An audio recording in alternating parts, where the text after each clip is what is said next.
the Richmond Raceway. 3 races left before the 2026 NASCAR Cup Series chase kicks off.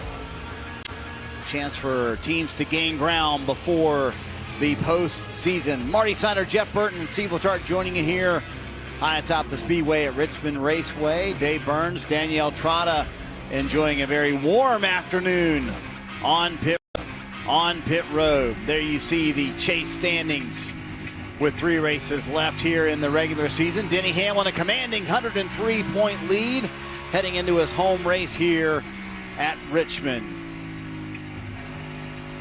It's been an interesting day when it comes to inspection, hasn't it, Dave Burns?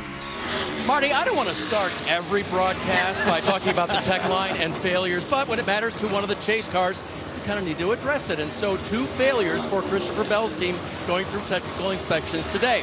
The car is on pit road now, and you can see the blessing in disguise here. It's the fact that they have separated practice sessions. So the first 25-minute session, his car wasn't even to be involved. So that is good for this team. I talked to crew chief Adam Stevens just a few moments ago about it.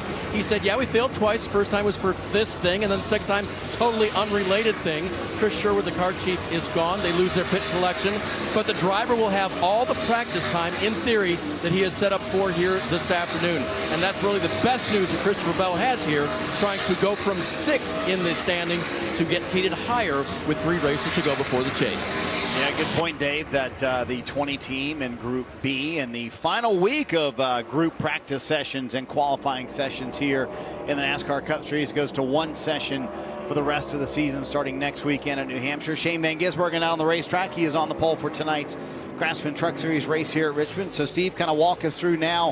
If you're Adam Stevens, obviously you failed twice. So what do you do from here with Christopher Bell, who's been one of the best drivers here at Richmond the last few years? Yeah, I mean, to be honest, other than losing your car chief, there's not a huge penalty.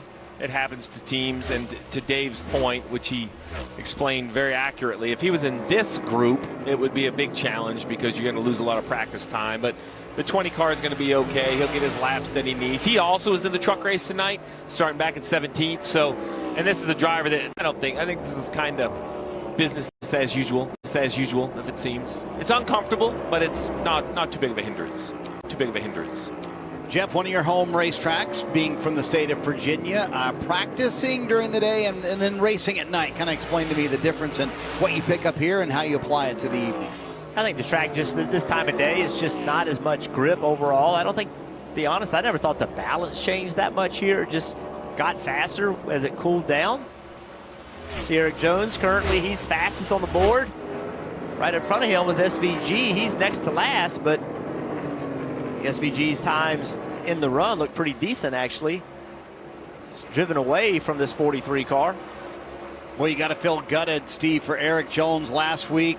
Kind of had the hopes they could run well at Iowa in a wreck in lap 4, and it was over pretty quickly for that 43 team. A team on the wrong side of the chase cut line trying to make it in. Yeah, that's one of those weeks that if you're Justin Alexander, the crew chief, you just take that notebook and put it on the shelf and forget it even happened.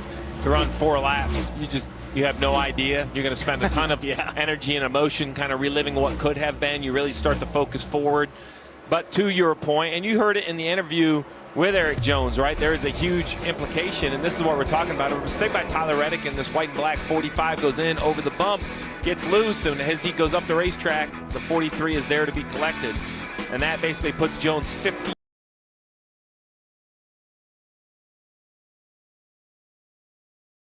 Very well. Top 5, top 7, scoring points in the stages, Jeff. I think we've seen that if you can run in the top 5, you can make up points, but just okay runs isn't going to be enough for the 43. No, he's going to have they're going to have to be better than they've been most of the year and then go to Daytona and do everything right down there as well. So tough break for that team because they have been improving throughout the entire year, and they felt good about the opportunity to get in the chase, and that is really going to make it difficult. Well, and they've improved, right? They have 5 top 10s this year. And just to put it in perspective, that's how many he had all last year, right? So when you look at Legacy Motor Club, it's really hard at times to see kind of as teams improve if they're not up front winning races because they don't show up in the highlight reels. But if you really look at the box score, you can see improvement over time. I do think that the chase would have been a real nice cherry on the hard work they put in, kind of cherry on top of the sundae. It's still available. another guy that is trying to get in the chase that just simply did not run well last weekend is this guy right here, Austin Cindric, second fastest right now on the board. But they just ran really badly last week. Shockingly bad, to be honest. I don't know what's worse, getting wrecked early or running bad. Yeah. Well, at least with wrecking early, there was some blue sky you could tell, right? We were going to run good. Right. And I chatted with Brian Wilson, his crew chief, and he said they had to have a heart-to-heart Monday and say, hey, listen, we just didn't run well, but we got to move on, man. We've got to move on. And you got to remember, we finished top 5 at Richmond last year. Focus forward week to week. We're still in a position to make this change. Well, it's easy to move on normally, but we are in the short track season. Last week at Iowa, this week at Richmond, next week in New Hampshire. So normally you kind of get a little, maybe a break, go to a mile and a half, go to super speedway, a road course, something to catch your breath. Hey, you weren't good at the last short track. Let's go to another short track and see if you can improve. Well, all the Penske's were really good here last year, Dave. Jeff, watch this entry right here. The spotter's been talking to Austin about the fact that if they are losing anything to the rest of the crowd right now, it is that entry to turn 3. Now, I know it may have changed over the years between the cars, but Jeff, what is the proper entry these days into turn number 3 at Richmond? Well, I think in particular turn 3 that you were just discussing. So he's driving down the back straightaway right now. This right here, you've got to have the car with the right speed, in the right position. And if you're going to run that yellow line, left side tires on that yellow line, that's where they need to be. They don't need to be 2 feet above it. The groove will move up. It'll definitely change, but too much speed into this corner and you lose where the left side tires need to be. Drivers typically want to drive in the corner as deeply as they can, but that corner, if you do it too much, it'll just absolutely kill your lap time. You see Austin Cindric fastest at the 10-lap average, and I would say, Steve, Group A is a little stronger than normal. You got Kyle Larson in this group. You got some pretty heavy hitters here in Group A. Yeah, the result at Iowa kind of shuffled it up a little bit. Jones, you see the fastest in single lap. Jeff, I think this racetrack is deceptively tricky for the drivers. Like, it looks, if you're watching at home, it looks like a simple racetrack, but I think it's deceptively difficult. Well, part of the reason is the fastest car on the racetrack, Eric Jones, fast lap time was a 22.80. After 17 laps, he ran a 24.74. 2 seconds of fall off. Wow. So 2 seconds of fall off requires you to drive the car completely different throughout that entire sequence of events. So you start driving the car one way, 20 laps later, you have to drive it completely differently. It's completely different. And it's rhythm, it's understanding where to try to make lap time, trying too hard gets you in trouble. Watch right here. You to the bottom, listen to the throttle. Easy, easy. Still not wide open, still not wide open. Right there, he's wide open. Tomorrow night, Austin Hill, 30 laps, 40 laps into the run, he'll never be wide open in the gas. Really? Just no rear grip. I think that's really the challenge, is of all the tracks we go to, communication from driver to crew chief here is near the top of the list because they all feel bad. There's no driver going, oh yeah, that's it. That's what I want my car to do. Yeah. It's really, this is one of the very few tracks where I think you have to come in and have a real heart-to-heart and be like, Jeff, I don't care how the car felt, we're really slow. And he could be like, well, it felt awful. I'm like, I hear you, but we're really fast. And there's that compromise, right? It can't be so bad he can't drive it, but it also can't, drive so good, but you have to make lap time. It just doesn't feel natural. Let me give a shout out to Morgan & Morgan, the sponsor for Austin Hill this weekend. Look at that Kyle Busch tribute paint scheme. Just such a cool look on that 33 car this weekend as we continue to think about Kyle Busch and the Busch family. Brian Blaney had the great helmet last week, and Morgan & Morgan, the longtime RCR sponsor, with the hood this weekend here at Richmond, where Kyle Busch had so much success at this racetrack. We also want to bring in Danielle Trotta, who's joining us today. Danielle, how you doing? Hey, Marty. Yeah, Alex Bowman, a runner-up here at Richmond last year, has a win at this track in 2021, so keep your eye on the 48. He's been 4th on the board here in Group 1. I talked to his crew chief, Blake Harris, this morning. He said, we have a qualifying draw that's early, so top 15 is the goal. He said, Alex has a lot of confidence here, and I like the strategy. I held a set of tires here for late in the race when everyone else was out, put them on, and we tried to contend for that win. Came up just short P2, and you see the tire smoke, 51 in the wall. I didn't know if that was an issue to the 48, but I think he just locked up the front tires, seeing this 51 spin in front, unless there was something on the racetrack, which caused them both to have an issue. Doesn't look like any damage to the 51, does it, Jeff? I don't see anything certainly here on the left side. That is an odd place to be spun out. You're good to come down. In the middle of the corner. Yeah. That's what I didn't know, if there was fluid. Yeah, I lost second, third, and fourth gear. I got no transmission. Whoa. So maybe there was a driveline failure that caused him to spin out, and then the 48 kind of dynamites the brakes. Now, I'm not sure if there's fluid on the racetrack or if he sees the 51. Let's see, kind of up ahead, you're going to see this. Oh, boy. Wow. Something happens on the downshift. The back of the car is obviously wiggling. Yeah, so if he drives into the corner and tries to downshift and it's just neutral, well, then you are along for the ride. That is a no engine braking force to the rear tires. Let's watch this. What a fantastic job by Cody Ware for keeping it out of the wall, too, right? Very fortunate. Good job. Early in practice here at Richmond.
Audio and more. Watch NASCAR Driver Cam all season long, only on HBO Max. Riding on board with Tyler Reddick here.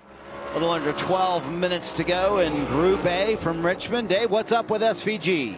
No complaints from the driver right now. He did spend a little time with the media earlier today talking about the fact that the last time he ran the Truck Series race in conjunction with the Cup Series race, it turned out pretty well. 2 top 5s at North Wilkesboro. Well, what happened earlier today in qualifying for the Truck Series? There's your pole sitter right there. Shane Van Gisbergen will be on pole for tonight's truck race. He told the media, basically, I think the truck acts a little bit more like a cup car than the O'Reilly car these days, so the practices are good. And you guys know track time is so precious for these drivers these days. SVG happy to do a great job in the truck and now looking good also in the cup car. First pole in the Truck Series on an oval for SVG. And I tell you what, he just continues to impress. Steve, you and I were there for the North Wilkesboro run at when he finished top 5. I just kept waiting for that evening to kind of fall apart, but he kept getting better throughout the evening. Yeah, and when you look back, the field was set by the metric. So he had a good run the week before that had him starting inside the top 10, and he took advantage of that. So that's what we talk about with these weekends. When you look at a guy like SVG, comes out and he practices, but when you don't get that great qualifying run, it's very difficult to go from the back to the front. He took advantage of it at Wilkesboro. We'll see if he's able to qualify decent from this first group. Historically, at this racetrack, going out early is a big disadvantage. We'll see if that changes today, but you certainly want to go out as late as possible. SVG way up the racetrack there. Danielle, did you find out what happened with Cody Ware? Sure did. Standing in the 51 pit now, Marty. I just talked to crew chief Billy Ford, and he said the transaxle broke. They lost a couple gears. The team's been thrashing. Jerry Took, you see him at the front end of the car, trying to get it back out on track here and salvage some practice time with Cody Ware. All right, Steve, walk us through the transaxle giving up on the 51. I mean, basically, much like a transmission, the transaxle is what first through fifth gears, 5 gears in this, downshift. Actually going down the back straightaway, some guys can stay in fourth, some guys will go up to fifth and downshift to fourth, but you see the back of the car move around, so obviously some sort of mechanical issue, and it spins the car out. So we'll see if it's a linkage issue in the transaxle, like maybe it didn't get all the way in the downshift, or if they're going to actually have to change the part completely. But you got to give your driver an A+ on no damage to the still, car when still that have happens. Still have a car to work on. It looks like the driver's getting out. I'm guessing they're going to go to the garage and probably change the transaxle. It's difficult because, the only way to disengage it really is the clutch, because it's sequential like a motorcycle. So to go from fifth gear to neutral, you have to go 5, 4, 3, 2, 1 neutral. Like you have to go all the way down through. So when it doesn't really get stuck between gears like a standard transmission, it may end up in the wrong gear, but it's really funny when these things kind of mess up what they do to the car. Riley Herbst out there on the track overall, third quickest for Riley Herbst in that 35 car.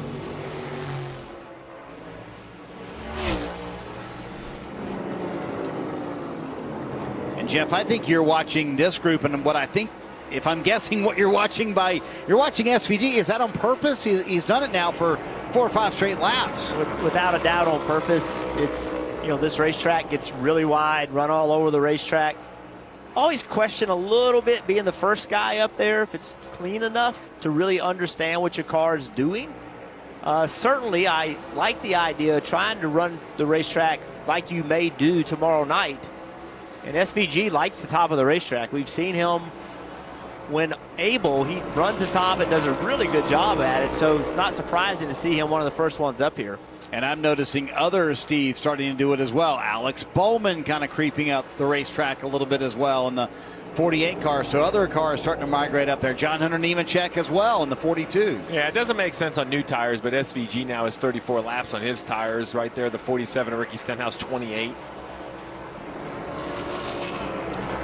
97 of SVG continues to run the top line. What are you hearing down there, Dave?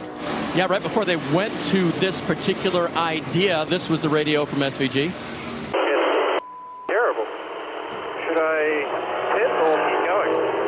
Buddy, that was a half round out of both rears, so I don't think it should go from decent to terrible. It might just be cycles on tires. I'm not going to make huge changes for it. Okay, I'll go to the top line, right, and I'll just do some new things. I love the way his brain works. Let's go see. Let's find out. But, Steve, that was one of the discussions I had with crew chiefs today. With this one set of tires for 25 minutes, when you come in and out, and they came in and made a change, you heard him say that, they will not act the same way they did before. So deal with it and go try something that will be helpful, like run the high line. Yeah, and run some fuel out of the car. Remember, you don't have to add fuel for qualifying, so you'd love to run 70, 75 laps, which is a long time on this set of tires. I mean, it's miserable when you get to about 55 laps on the tires. They're just going to have zero grip. But, Jeff, I need you to just keep running to burn fuel off the car for qualifying. You know, Steve, it's interesting. We've seen, you know, teams trying to run stage one out. We saw a couple teams not take a set of tires in stage one last year with tires at a premium. NASCAR has decided to give the teams an extra set of tires for the race tomorrow night. How's that going to kind of change the strategy dynamic? Well, amen. I love that we have short track tires that have such high value, but I do get a little frustrated when we're so limited that you don't have any extra to do something different. People should pit in that first stage on the green because they feel it's an advantage, not pit because they feel like the tires are more valuable to not put on the race car. So I like NASCAR adjusting their list of how many tires they're going to have there, but it will change the way we run that first stage for sure. This is a track where we see a tremendous amount of green flag racing, and statistically, you lose very little time pitting under green. You only lose about 19 seconds plus a pit stop, so call it 29, 28 seconds. It's statistically probably the shortest of the circuit of all the tracks we go to. So that kind of encourages green flag pit stops as well. Part of that is getting on pit road and a little bit of a change this week. Earlier, I saw Tyler Reddick. He came down pit road practicing. Watch this right here, riding along. You cannot see pit road entrance. Still can't see it, still can't see it. Finally, you can see it, that orange box. You have to be under that. And that orange box got moved closer to pit road by 75 feet for this race. You can see last year on the left, and see how far out it is? Steve, can you circle last year's box? So last year's sure like right here, yep. and this year's here, right? So basically, if we were last year, that basically the pavement area, that's what you'd be shooting for. The reason they did that is several people missed that orange box. They got on the outside of it. So they tried to move it closer to pit road to make it a little easier to get inside of that orange box. I will tell you, the negative in that, in my opinion, is now that commitment cone is that much closer to the beginning of pit road speed. Pit road speed is the white line. It's a great point, Jeff. So white line to white line is the rule for pit road speed. And Steve, that distance got narrowed up a lot. Well, yeah, you're going to have to be at speed at the yellow line, regardless where it is. So pit road speed starts here at the yellow line. It's just going to, you only have not a whole lot of time to give it back. That first section became shorter. So when you get onto pit road, you have to be very careful, because if this area right here, if you're going too fast right here, you just don't have as many linear feet to average it back out. Yeah, it's just such a shorter section. Yeah, and that's exactly. Anytime we see short sections, that's what I did a terrible job explaining it. Anytime we see short sections, we tend to see a lot of speeding penalties. And you would think it makes sense just to put it here under the barrel, but now look how close you are to the first pit stall. That's just unsafe, right? You can't have a guy spinning out 30, 40 feet from the first pit stall. So it's welcome to short tracks. It's just not a lot of real estate. Among those who had an issue with that last year was Christopher Bell, who was running very well at the time.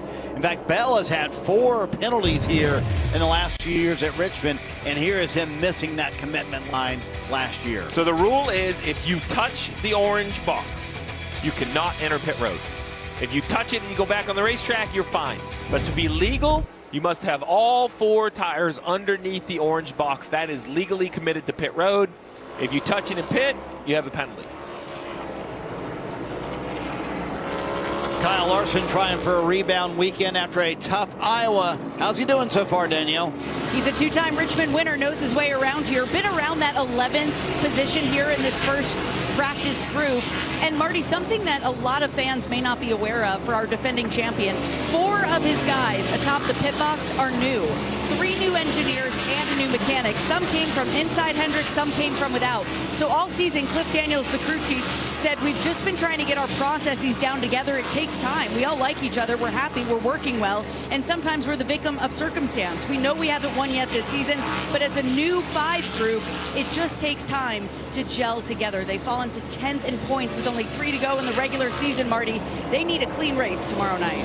You know, speaking of clean, Larson has some clean track. These 4 drivers, Chef, do not. You pointed those out when they were going through 1 and 2 last time. They're kind of having fun, I was going to say, is that it's kind of fun to do this. Okay. Rather than just making laps, but you can just see what happens.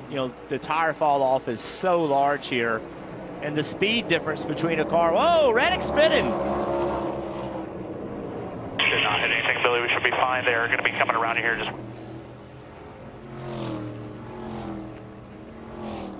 That was lap 36 for Tyler Reddick. Just over a minute left in practice.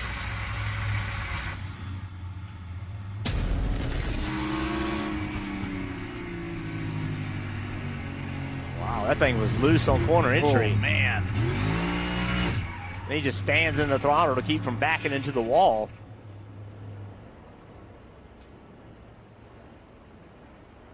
Michael McDowell had a windshield full. Yeah, nice view of that, didn't he? Just shows you, Steve, how difficult this place can be. Especially on older tires and the higher horsepower this year, right? Watch this. Watch how early. I mean, he is in trouble turning down to the yellow line. It's kind of like that Brad Keselowski wreck at Iowa last week in qualifying. It happened way early before the corner. Yeah, that was. You're right. It was a great point about how they have their hands full. Reddick still can't get this thing cranked. And that will wrap up Group A, Dave. And Marty, guess what the rest of the field was getting ready to do when Tyler Reddick spun? Exactly that. Check out the new entry to pit road, including fastest on times this practice so far, Eric Jones. So he didn't get a chance to try it. A lot of other guys probably didn't get to try it either, so it'll be a surprise to them. What has happened here to the 45? Have they gone down to the wall and made contact here? I thought he was pretty clean from the wall, from what it looked like. Yeah, I'm No, sure. every time it won't start. They're just saying it won't refire. So sometimes when you spin out, the engine can go to like a protection mode. So we'll have to just see as they look at this Toyota when they get it back to pit road, get the computer plugged in. They might have to reset some items. Normally practice sessions are pretty clean at Richmond, Steve, but this one's been kind of eventful. Spin from Cody Ware, spin here from Tyler Reddick late in the session, who still can't get the car to fire. Back with Group B in a moment.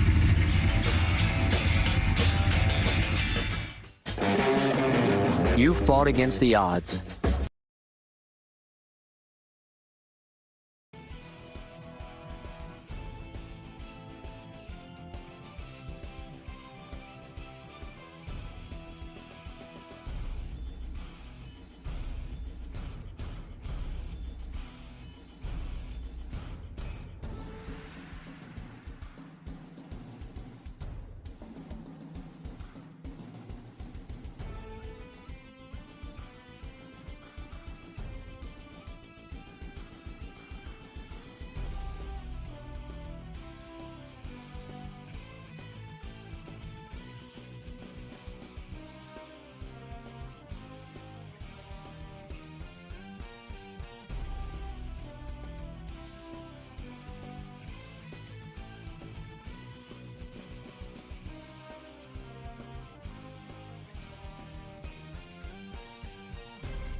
Richmond. Noah Gregson will be back with Front Row Motorsports. Front Row now has all 3 of their young drivers locked up long term. Danielle, I believe you've caught up with Noah. Yeah, Noah Gregson just getting out of the car in Group 1, and congratulations on the year extension with some other incentives, perhaps, if you want to keep the relationship going, Noah, with Front Row long term. What are the reasons that you and Bob Jenkins and this Ford team are just a fit?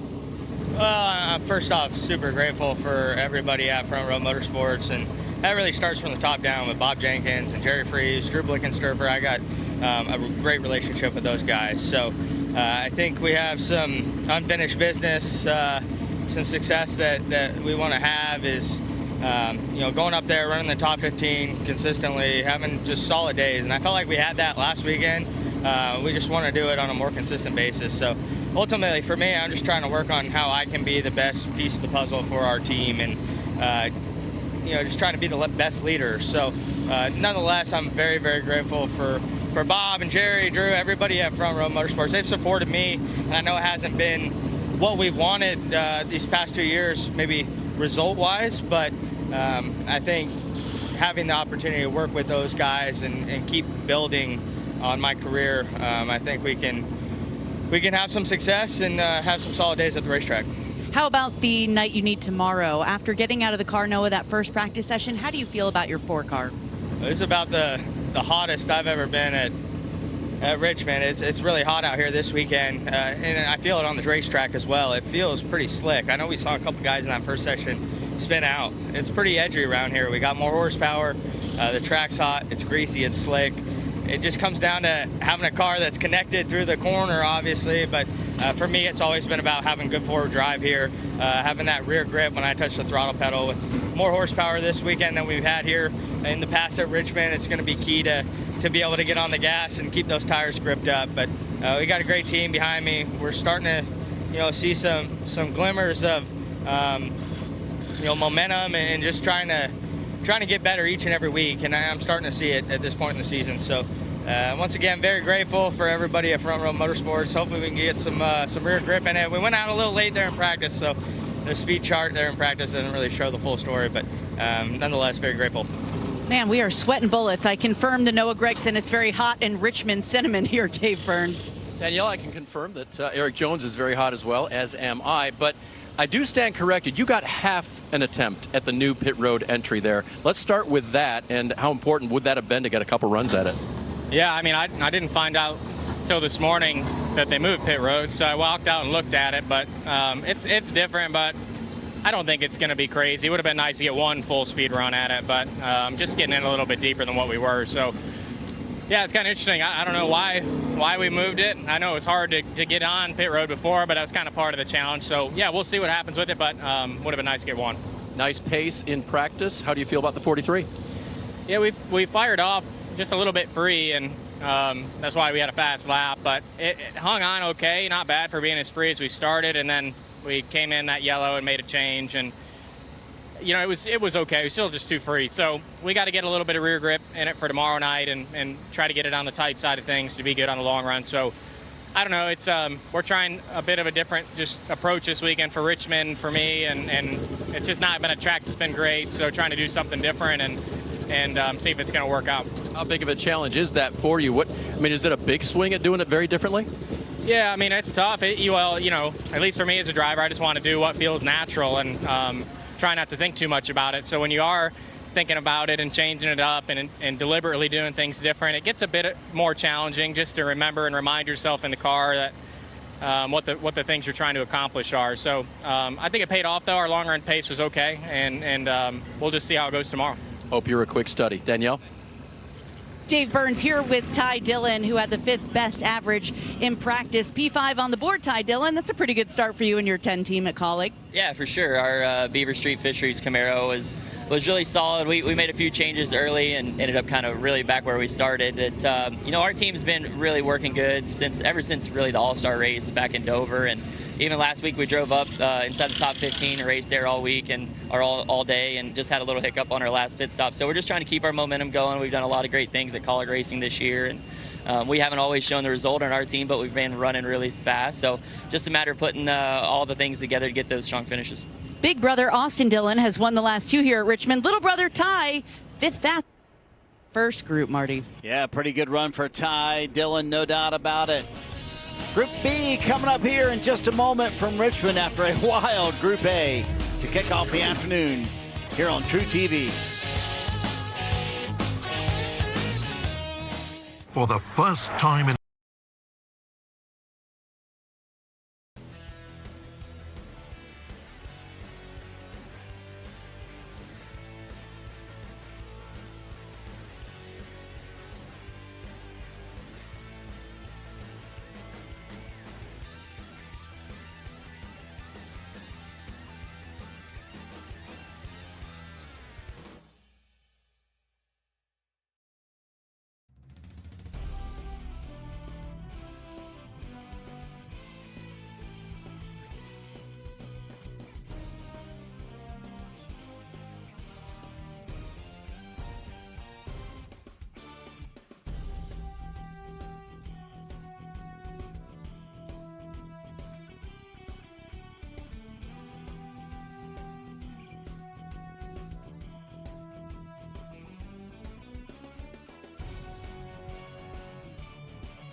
practice session.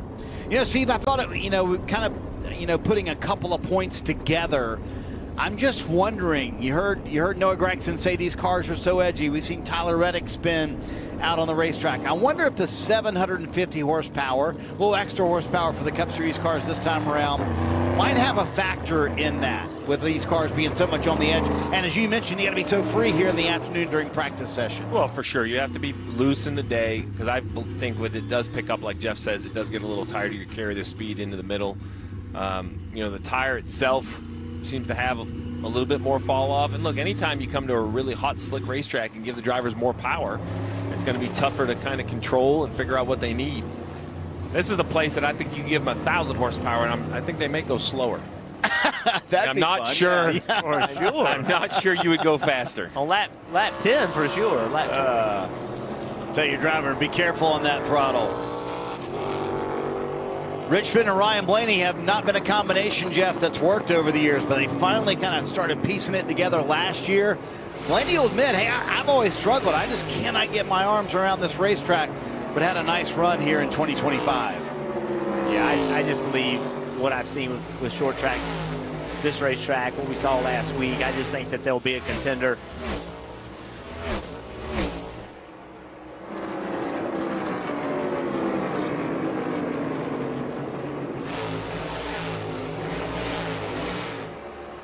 And of course, for Chesterfield, Virginia's Denny Hamlin, this is home,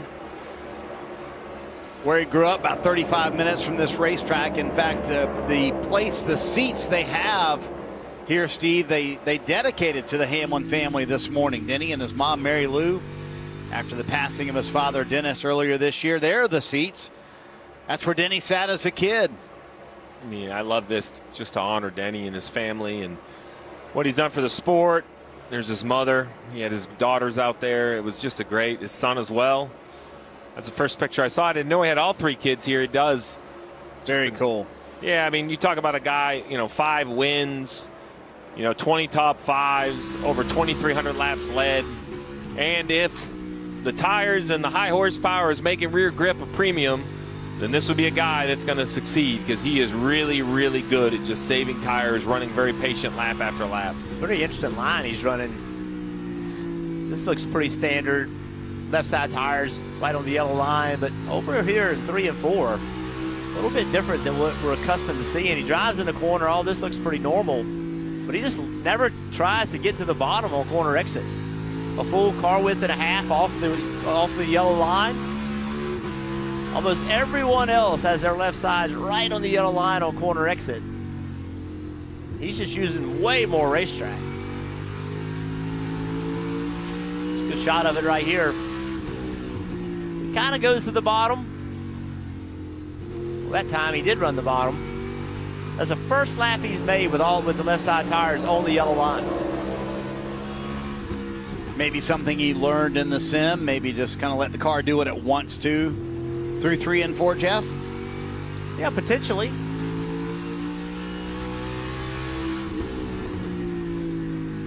Then he's shown a propensity to. There he goes. That's what I've been seeing right there. That's what he's been doing. Time in the simulator. Yeah, he did let it drift up there on corner exit, didn't he? How about his teammate Ty Gibbs coming off the win at Iowa? The 2-tire call from Tyler Allen, his crew chief, Steve. And that gives his driver the track position. But I think most impressively, Ty Gibbs able to hold on to it. Yeah, 3 2-tire calls throughout the day. Only changed 4 tires twice, and the first time they did it, it was unsuccessful in the speed in which they did it, which is really what put him behind. Ty just showed once again that at 23, his maturity behind the wheel when he lost that track position, he just remained patient, allowed his crew chief to try to get him back in the race, and then those closing laps with Bell kind of had better tires behind him, tried high, tried low, and Ty just never slipped a tire at a track that's very rough, especially into turn 1, pretty easy to bounce out of the groove. A well-earned second victory in the Cup Series. And moves second in points.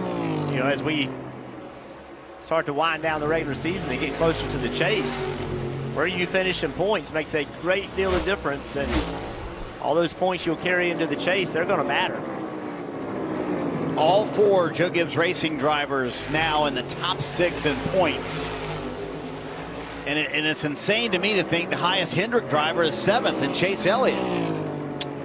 Well, we talked about it last week in the pre-race show that the extra effort that Hendrick was trying to put into some of these runs and trying to get themselves in a little bit of trouble. This is another track that you almost have to allow it to come to you. If you push too hard here, it can derail your efforts. And traditionally not a fantastic, at least lately, track for Hendrick Motorsports, Steve. Now you look at Chase Elliott, 32nd on the speed chart right now. Meanwhile, on top of the charts, left-hand side of your screen, you see the name Daniel Suarez. What's going on with the 7, Dave? Marty, I feel like I can talk to Steve and Jeff about psychology between driver and its team. So listen to this radio. This is between Frankie Kimmel, the spotter, and crew chief Ryan Sparks. P1 there, Frank. Hey, copy. I see it. I'm going to let it run a couple laps here. Yeah, but I want him to know. Okay. You want your driver to know your P1. Why would you want your driver to know your P1? Driver reserve every time you don't want to know your P1. Look, everything's a competition. And I just think it's, if you're going to go out and try to be the fastest car on the racetrack, then you want to know if you've accomplished it or not. Now, we'll also say there's another side of that. This tire falls off so much on speed. Maybe you don't want to be P1. Maybe you want to go out and be a little bit easy on your tires to see what they will do later in the run. For me, I think that all the cars feel bad. I mentioned that earlier, so I think Ryan Sparks is, letting his driver, Daniel Suarez, know, hey, I don't know what you're feeling, but whatever the fast lap was, it's the fastest of everybody here, to give him some reference. I will tell you, the car that went by, and he has a couple lap fresher tires, so it's not apples to apples. But the 21 of Josh Berry has 3 lap fresher tires, and he's second on overall average. This 21 car, in my mind, has a lot of the right looks. This is a track he runs very, very well at. And he's known for his short tracks. The last 5 races here, you know, he's had an 8th, 14th, 11th, 2nd, you know, he's dancing right around. Definitely above where we've seen this 21 car run at some of the other style tracks. So no shocker that this 21 looks good already in practice. And by the way, 7th and 4th, the last 2 races, Jeff. I want to go to the comments that Josh Berry had this week and get your take on this, Jeff, though. He said if we continue, I continue to turn this thing around with a 21 team, and we keep having these good runs. Said right now I don't have anything for 2027. And I don't get an offer and we're running like this, it's more of an indictment of the system of drivers coming into Cup Series and keeping a ride in Cup Series than it is an indictment on me. How did you take that comment from Josh Berry? Well, timing matters, and the question is, do you have enough success at the right time when there's an opportunity, right? So let's say Josh Berry goes on a roll here and gets 5 top 10s in a row. Where is he going to go? What seat is available? So there may be somebody that says, hey, Josh Berry has turned the corner. Like, I feel like he can have a really, really good future in this sport, and I'd rather have him than my driver, but my driver's under contract.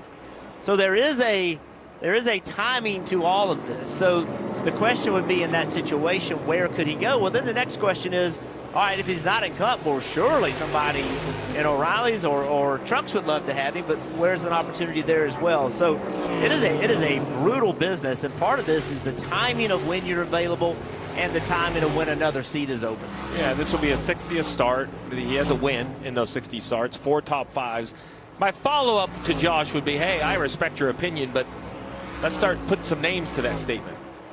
Because Corey Heim got announced to go in there. Corey Heim's won 2 races this year. So I know we could talk about the system, but when you talk about young up-and-coming drivers, like, give me some names. Who do you think that you've earned to take the seat from? And look, that's not a knock on Josh. Welcome to sports. That's healthy competition. I'm not trying to pick fights with anybody. I love that a race car driver has that much confidence, as Josh should. He's a heck of a race car driver, but I don't think the system is completely broken. And I would use Corey Heim as my example of a young up-and-comer that look what he's done with his opportunity already this year. Dave, you see Christopher Bell tracking just in front of Josh Berry. Adam Stevens made the call to kind of wait a little while to send the 20 out on the racetrack. What's going on with that team? And I thought that was interesting, Marty. So that's a question I posed to the team. And they said, actually, we could not go out early because we were not warmed up yet. NASCAR would not let them warm up the engine and the associated fluids until this practice session started. So there you go. They didn't wait. They couldn't go out because they wanted to make sure everything was primed and optimum before they sent Christopher Bell out there. So if you missed it earlier, failed inspection 2 times, had to go back a 3rd time. No penalty other than losing their car chief and their pit selection. And we thought they'd get the full practice. Think again, they had to warm up the engine. Danielle? Dave, this is Connor Zilich's first ever Cup race at Richmond. I talked to his crew chief at Trackhouse, Randall Burnett, this morning. He said, I spent a lot of time with Connor this week and had him watch film on guys that own Richmond. Austin Dillon, who's won the last 2 races here. Denny Hamlin, who's won 5. Joey Logano and William Byron. I said, what was Connor studying? He said, those guys are really successful here at painting the bottom all night long. He said, I tried to explain to him that slower here can actually be faster. You have to be so disciplined with steering, pedal management, and saving your tires because the fall off is so great. He said, if you don't know how to manage your tires here at Richmond with the long runs we'll likely have tomorrow night, you're going to pay the penalty later. Connor Zilich coming off that fantastic 11th place finish at Iowa. And to your point you made earlier, Steve, about his teammate Shane Van Gisbergen, started up front, was able to keep the car up front all day long. Yeah, and when I look at Connor Zilich, and I've said this before, you know, it's been a tough rookie campaign, but now it's about laps, and he's done a very nice job, right? 11th at Iowa. If you go back to Indianapolis, though, he didn't get to run all the laps. Wilkesboro, he ran nearly all the laps. Atlanta, he ran them all. But think about, like, Chicago, 0. Right, you go back all the way in the summer. There were tracks, Michigan 0. Yeah, Nashville, Charlotte, just where whether it's his doing or bad luck, laps. This young man just needs laps in this race car to learn this race car. He's going to be fine. He's going to have a long career. You just want this season to be as fruitful as possible, and I think laps is the key. Jeff, we've made it this deep into the practice session and haven't talked about the back-to-back winner here at Richmond, Austin Dillon. I thought you did a terrific job at Iowa, kind of, foreshadowing how he's so successful here at Richmond, and he kind of applied all that to Iowa last week. But here at Richmond, I mean, he's been unbeatable the last 2 years. Yeah, dominant on older tires, just tons of speed, and kind of drives the racetrack differently than what most people do. And it's crazy to me, Steve. Like, I'm not sure that I've seen a driver and a team, other than on a road course or super speedway like Daytona, Talladega, that run so much better at one particular racetrack than they do everywhere else. It's very unusual in our sport to see this, but Austin has done a really good job. And again, doing it differently than other people. Well, we haven't talked about him because he's 31st in practice. He's not on the top 10 in 5 or 10 lap average. And don't be shocked if you're an Austin Dillon fan, because it was the same way last year in practice. And we get in them long runs of the race, and all of a sudden the 3 car just shows up on the scene and in a big way. It's a little like, look, Denny Hamlin, every track Denny goes to, he says, I'm not worried about practice. My car feels good. I'm going to be great. And man, is he. He is great when it happens. Watch this. Oh, I'm sorry. Well, I was just going to say, but for Austin Dillon, it's like he has this feel. He's going to run the line he wants to run, and when he gets in the race, it's going to be good. Well, look where he is. He's nowhere near the wall. So watch, he does, 1 and 2 looks pretty traditional to me. He makes very sure that he is on the bottom, leaving the corner, right on the bottom, below the yellow line, drifts up to the wall halfway down the back straightaway. But watch this. Enters turn 3, kind of lets the car wash up, and then left side on the white line, and then look where he is on the straight. He's not even above the hash marks going into the corner. Everything, even his corner entry, is really shallow. It's just a very interesting, unique groove, but it works. And I do know the exit of turn 4, even when I was driving, if you could leave low and straight, there was real grip there, but he does it down the entire front straightaway. And he kind of applied that to Iowa last week as well for a top 10 finish, going for a 3rd straight win for Austin Dillon here at Richmond. Back with more practice here on True TV.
the 3 car after all.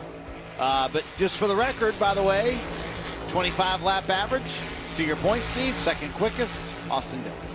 Yeah, it's remarkable.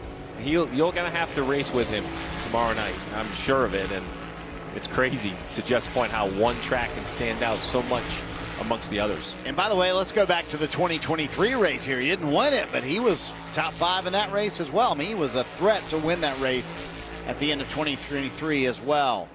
Chase Elliott, you guys mentioned his speed. And Steve, we were early in practice. You said 32nd quickest, and guess where Chase Elliott is right now? 32nd quickest. Hasn't moved forward at all. Well, with only one set of tires, once you kind of run those first couple laps, you're going to be set right there, and you're just never going to know how this car is. You're going to have to, see what they do tomorrow. But without a doubt, at the moment, the 9 doesn't jump off the page at me as having great speed. Danielle, can you tell us more about Chase Elliott? Yeah, it doesn't surprise me too much to see him down the leaderboard, unfortunately, Marty. I talked to crew chief Alan Gustafson. He said Richmond's very hit or miss for us. He knows they haven't had a top 10 finish since Nashville in May. He said we haven't executed and we've had issues, and we don't have a ton of speed in our cars. And the slicker tracks that don't have grip and downforce, that's where the other teams are beating us, not by a lot. We just don't have the pace, and it's not fair to blame the Chevy body entirely. We all have to take responsibility for the struggles here in the 9 camp. We're working hard to figure it out, and on days we do have a decent car, we have to execute.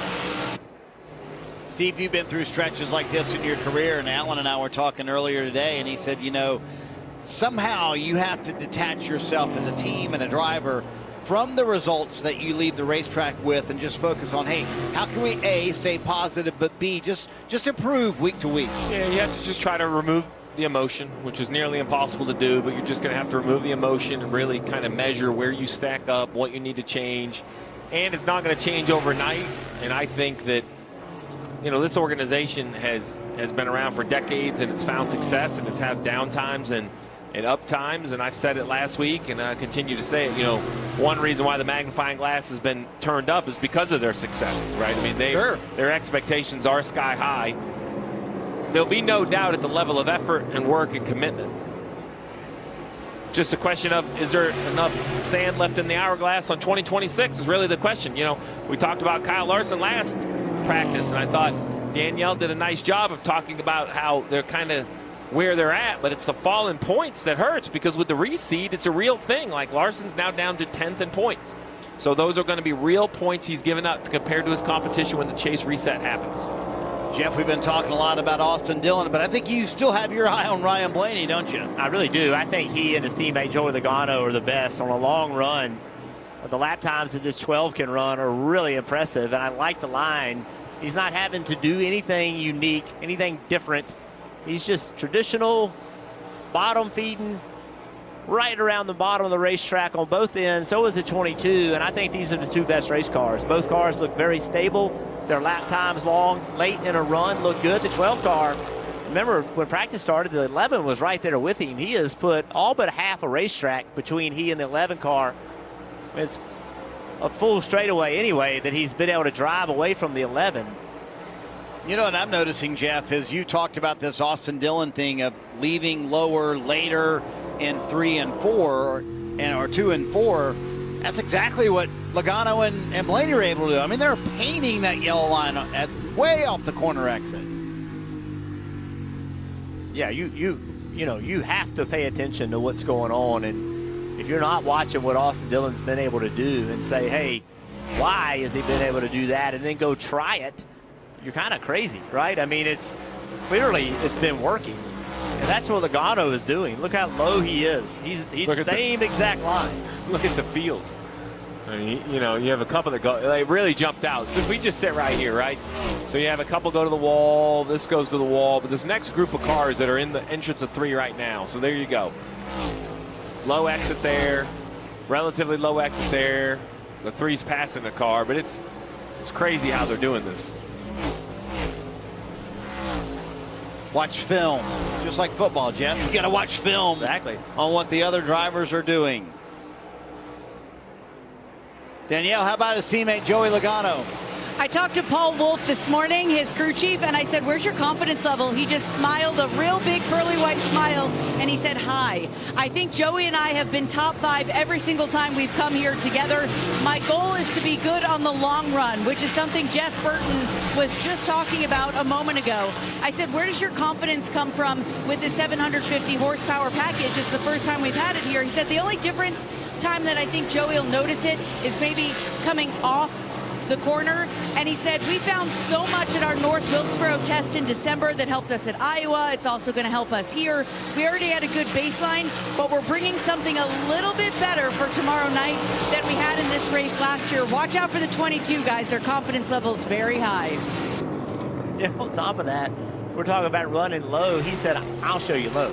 I mean, he's on the front straightaway. Lower than everybody else, right? You know, but it just shows you, I think that it's simply as worn out as this racetrack is and as hot and just destroyed the tires are right now. They're just looking for fresh asphalt. They're just looking for pavement that has not been run on as much. It's just more grip down there. Is that the line Kevin Harvick used to run here, Kevin Jeff? was definitely low.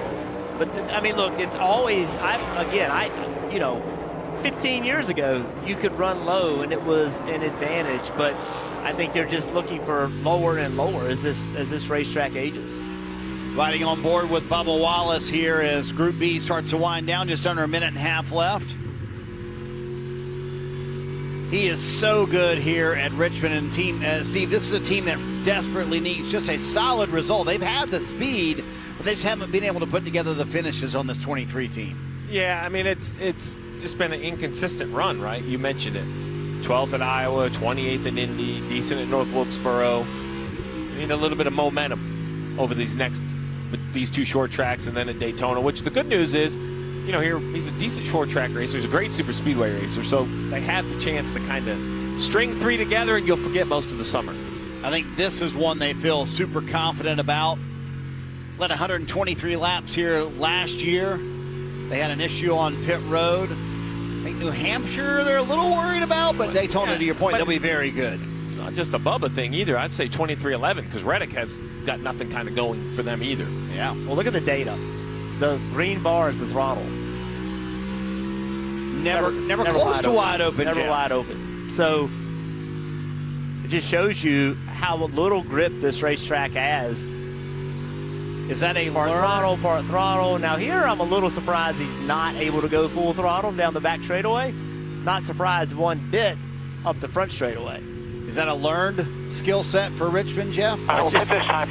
Just so much tire fall off. All you do is make your tires mad. I mean, you're trying to make the best lap time possible. That doesn't always mean reaching a top speed as high as it can be. It's about average lap time, and you just have to save these rear tires. And this is lap 58 for Bubba Wallace, which will tie him for the most in these 2 practice sessions. And that will put a bow here on practice from Richmond. Daniel Suarez winds up being the fastest car here today as the red and black flags are out. Suarez also pretty quick on the 20 lap average as well. 80th year for racing here at Richmond. Practice is over. When we come back, we will start qualifying here on True TV for the Cup Series race at Richmond tomorrow night.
qualify all at the same time, and we're going to figure it out then. Very mixed results with a lot of teams in Group A in that top 10. Danielle, we talked a lot about Austin Dillon. How's he feeling after that session? Well, let's find out. He's debriefing with his team here with teammate Austin Hill, climbing out of the car here in that second session. Austin, you've won the last two. Do you feel like after practice you have a winning car for tomorrow night?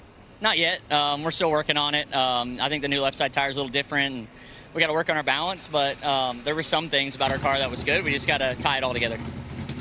So 750 horsepower, that left side tire, Austin, what's it going to take? Do you feel any of those horsepower increases in the car, maybe corner exit? Yeah, for sure. You know, I mean, it's working the tires a lot more. At the end of that run there, you're contemplating shifting, running fifth a little bit more. So we just got to get our car turning a little better, and I think we'll be able to get back to what we normally do. I feel like I was pretty low down the straightaway there, doing some things that I normally would do, and not seeing the gains yet from it. So we got to work on it. Austin, do you realize that a lot of drivers are watching film of you at this place all week? Is giving up some of your secrets making the competition inch a little closer each year? Oh, for sure. I mean, these guys are all great, everybody out here, and it's flattering that they're looking at what we've done the last 2 years and trying to take that into account. And for us, we just got to keep advancing and getting it better. Nobody's won 3 straight at Richmond since Bobby Allison in 1983. Austin Dillon looking to do that tomorrow night, Dave. Daniel, I checked with Daniel Suarez to see if he's watching some Austin Dillon film as well. And yeah, you can learn something when you watch another driver that's successful, right? Yeah, no, Austin definitely has a good feel for this racetrack, and he has shown that for several years now.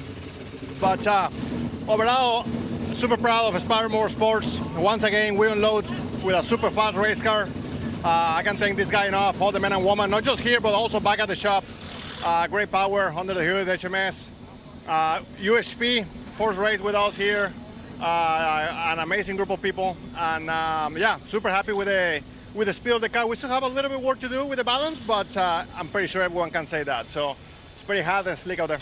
So I'm thinking you're telling me that unlocking human potential, as you found out this week when you went out to Arkansas, really helps the race team all the way around and the crew chief and driver. Of course, you know, it helps these guys. Honestly, they do such amazing things, not just for race teams, but for companies, for veterans, and actually men and women that are currently serving our country. So huge respect for everyone at USP.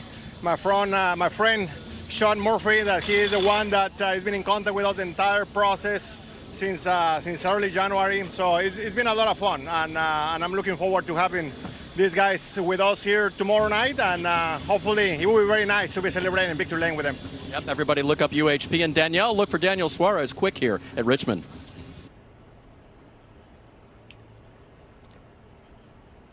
Excuse me about that. Got to turn your microphone on.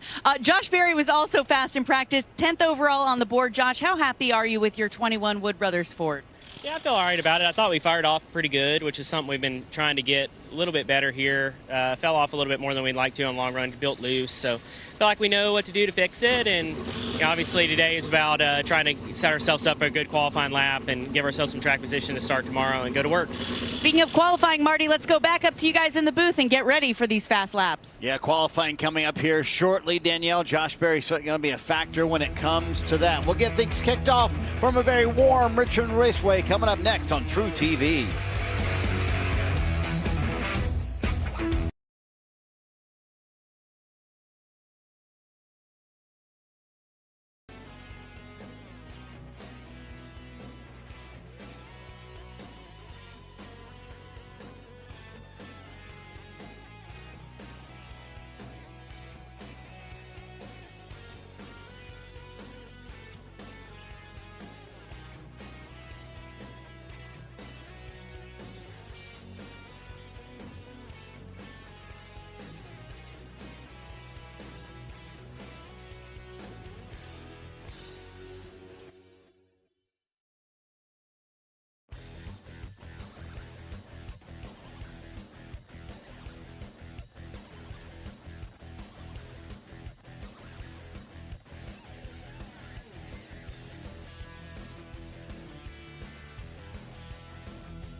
directed by Dillon. Austin Dillon wins in a thriller. I hate it, but I had to do it, whatever it takes. There's no contact this year. It's all Austin Dillon. What a moment to go back-to-back. Who is your daddy? Let's go.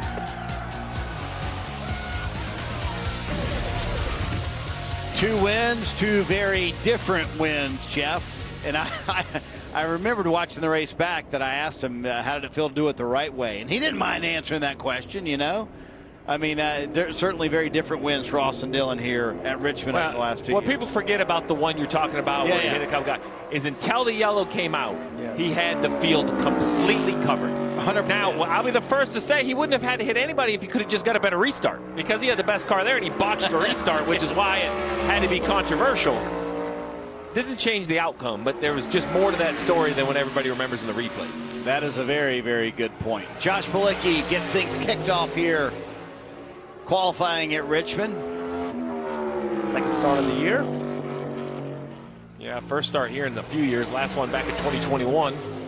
And if there's any racetrack that you don't want to be the first car out, you're here. Why is it such a disadvantage here, Jeff? I don't know, but only 2 of the 19 drivers in Group 1 last year started in the top 10. Historically, it is very difficult to go out early. Practice, you want to go out early, and qualifying, you want to go out late. Explain that. Dover, Richmond, and Charlotte. When we used to have random draw, if we used to draw in the first 5 cars, we would just swap the race trim, because you're going to qualify last anyway. I don't care how good your car is. Those 3, it will not matter. So you just put it in race trim and say, you know what? Decision made. I love how he reeled those off right off the top of his head, Jeff. He left Indy out. I wasn't going to say it. Well, Indy was late. Indy used to be the opposite. If you were like the last car to go at Indy. Exactly. Because always qualifying in the morning, right? You wanted that early draw at Indianapolis. Yeah, if you go out late there, just put it in race trim. A little bit of rev chip from the 48. So we heard Austin talk about shifting. Well, you see the 4th gear on the pylon. So you can run 4th. Sometimes, there you go, upshift to 5th on the front stretch. A little bit slower, just a touch slower on the back stretch where you'll stay in 4th gear. You might hear the rev trip again. Let's see if he gets a good exit.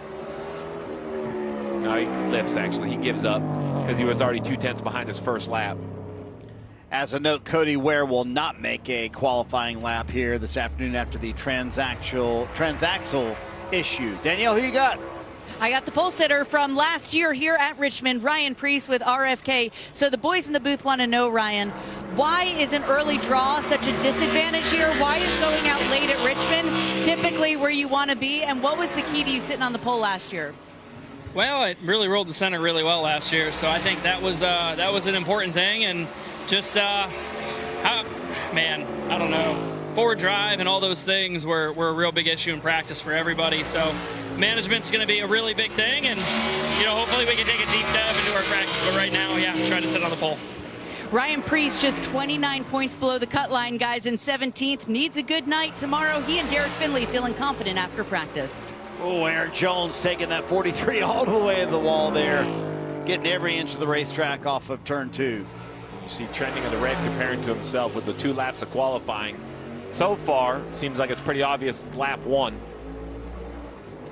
So then do you watch that, Steve, and tell your driver, hey, it's 1 lap. You got 1 shot to make this happen today. Yeah, I would have assumed with this really soft tire and the extra horsepower, you could probably put enough air in the tires to do it on the first lap. But yeah, to answer your question, I'd be watching, and if everyone's lap 1, I would just make sure we're on the same page. Cole Custer in the 41, getting his qualifying session done here at Richmond. Best finish of 14th in a 7 Richmond starts. It's been a struggle this year. This team's getting, I don't want to say they put this year behind them, but they're using the rest of this year just to find a way to be stronger going into next year. I think they found some small gains at the intermediates, but no question these short tracks have been a struggle for that 41 team. I tell you, a guy who has been very successful at Richmond in the past, that's Brad Keselowski. He's with Dave.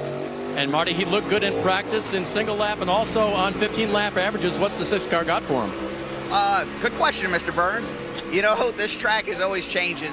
It's a tough track to qualify at because you finish practice and you're like 3 seconds off of what the pole's going to be. So it's hard to really tell. It's been a good track for me, though. I've had a few poles here.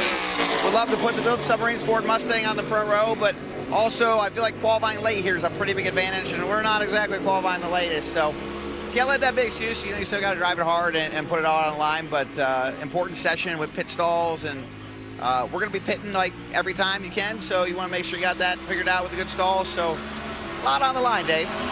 Thanks, Brad. Back to that theme, qualifying early, not the best. Thank you, Mr. Burns. You sound like he was a teacher, didn't you, Mr. Burns? Well, it's also a character on The Simpsons as well, isn't it? I know Brad made a great point. Is, you know, when you got out of that race car, you went and spent some time with your crew chief and your engineer having conversations about long runs, what your car did. And now you're going to put 4 new tires on it. You're going to pump the air pressure up. You're going to go out and pick up 3 seconds from the last lap you just ran. That's all, right? just 3 seconds. And so how do you do that? Where do you try to find that speed? What's pushing too hard is a very difficult thing to do, not only from a driver standpoint, but also from a team standpoint. Yeah, you have to get your heights right, your air pressure right. I would tell you, you're not going to do it by running a second lap, because the second laps are multiple tenths of a second slower. Ty Dillon, 7th quickest in the practice session. 5th on that first lap here.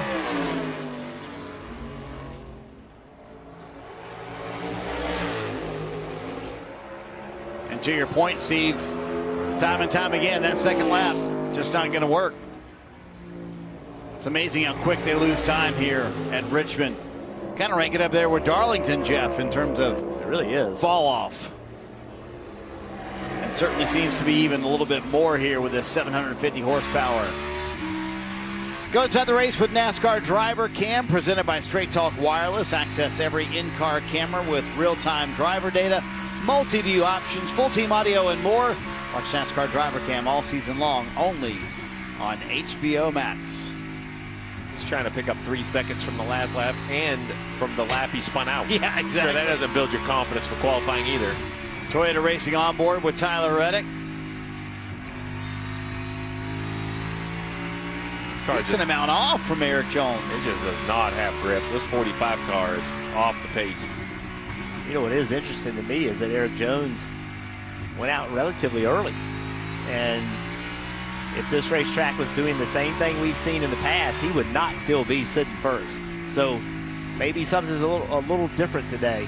Well, Marty asked me about the combined speeds. I was being honest, I have no idea. Normally, you go out and practice, and it's clear one group is faster than the other, but they were all intermixed together, and I just thought it was really hard to compare the two groups. You mentioned the 45 spin, Jeff. Here it is from practice just a little while ago. It's really interesting. The car on the outside of him right here had to enter turn 3, very shallow. And when he got down toward the yellow line, it hung a left, and he could not keep up with the back of the car. I tell you what, this 4th fastest for Tyler Reddick with only 7 cars that have run here. Here's Kyle Larson making his effort at Richmond. We thought Kyle Larson was pretty good in race trim, but again, he is not going to beat Eric Jones. It was interesting, you know, see, we saw this last week at Iowa. I mean, the track was kind of, you know, flipped upside down at Iowa. A very unusual qualifying session there, and I think kind of playing out almost the same here. Eric Jones going out very early in the session and is able to keep it up top here with Kyle Larson just going 4th quick.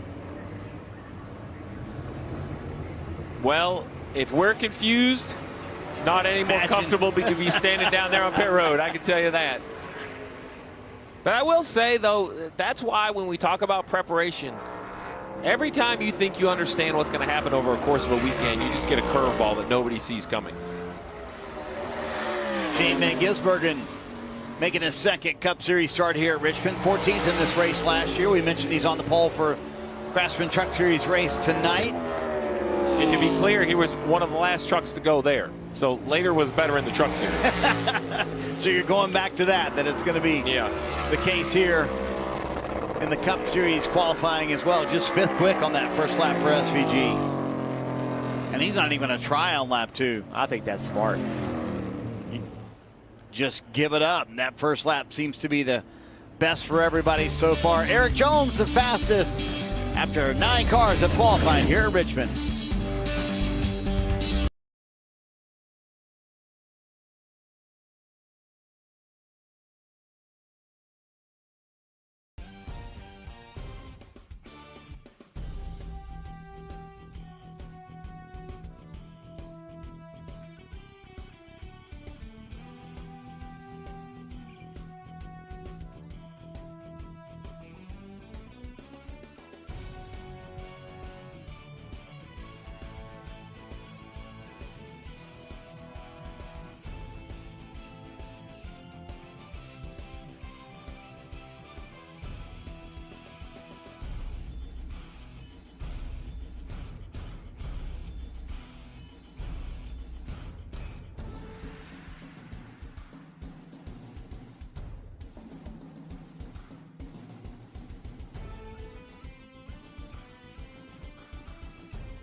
9 machine in just a moment and go out for his qualifying session.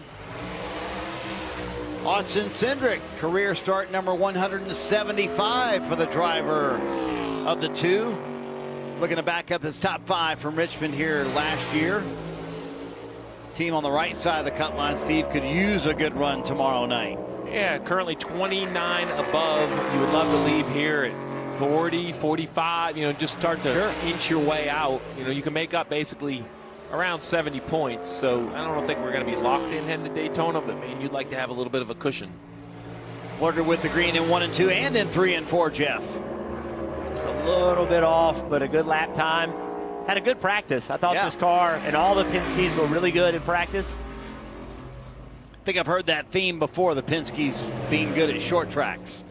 Austin Cindric in that mix, second quick here in qualifying. That makes me even more impressed with the lap that Eric Jones ran. I didn't think there was any chance him going out that early, he would still be sitting there after the 10 cars had gone.